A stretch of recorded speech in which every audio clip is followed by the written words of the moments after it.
আজকে বাংলাদেশের আরও একটা ব্লগ শেয়ার করব। বাংলাদেশে থাকার সময় আমি ননদের বাসায় দাওয়াত খেতে গেছিলাম। এই ব্লগগুলো আসলে অনেক দিন আগের, প্রায় 3-4 মাস হয়ে গেছে।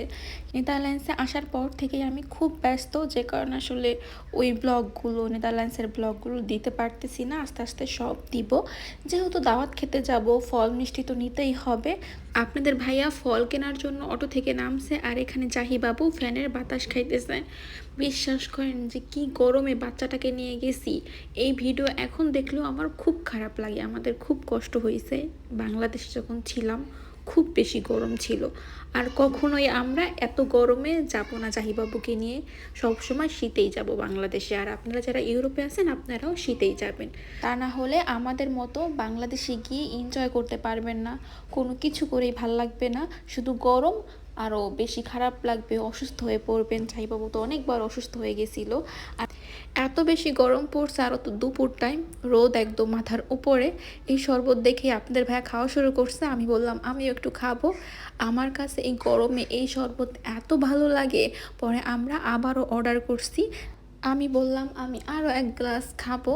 আসলে আমি জানি না কতটা হাইজিন মেনটেন করে আসলে বানায়, কি করে, কিন্তু এত গরম বাংলাদেশে আসলে এর চেয়ে বেশি হাইজিন মেনটেন করা তো সম্ভবই না। বাসা থেকে বের হলেই আখের শরবত আর এই লেবুর শরবত দেখলে খাওয়া লাগবেই। অনেক খাইছি আলহামদুলিল্লাহ, বাংলাদেশে যাওয়ার পর থেকেই অনেক খাওয়া হয়েছে সব কিছুই। তো শরবত খাওয়ার পরেই চলে এলাম মিষ্টির দোকানে।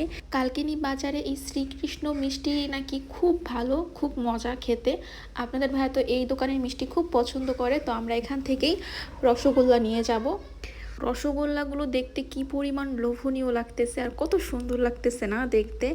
তারপরে দাওয়াত খেতে গিয়েই বসে পড়লাম খেতে। আলহামদুলিল্লাহ আমাদের জন্য অনেক আয়োজন ছিল, আমি তো খুব মজা করে খাইছি। আমার কাছে খুব ভালো লাগছে সবগুলো খাবার। প্রথমেই ছিল পোলাও ভাত, তারপরে ছিল কাবাব, বেগুন ভাজা, ফলি মাছের কোপ্তা, ফলি মাছ, সাথে ছিল মুরগির রোস্ট, যেটা খেতে আমি আর আপনাদের ভাইয়া দুজনেই খুব পছন্দ করি। আরও একটা খাবার ছিল যেটা আসলে ভালোভাবে দেখানো হয় নাই, সেটা ছিল গরুর ভুঁড়ি। যেই খাবারগুলো আমরা সবসময় পাই না, ওই খাবারগুলোই রাখার চেষ্টা করছে। সত্যি খুব ভালো লাগছে খাওয়ার পরে আমার। সবগুলো খাবারই খুব মজা ছিল। মাছের আইটেম রাখছে, গরুর ভুঁড়ি, যেগুলো আসলে সবসময় খাওয়া হয় না, বিদেশে পাই তো না আমরা ফ্রেশ। তারপরে আমরা খাওয়া দাওয়ার পরে চলে গেছি বাসায়, যেহেতু খুব বেশি গরম ছিল, তাই আমরা খুব তাড়াতাড়ি দুপুরে বাসায় চলে আসছি। আর জাহিবাবু ভ্যানে চড়ে কী যে মজা পাইতেছে, কত হাসতেছে দেখেন, অনেক খুশি সে।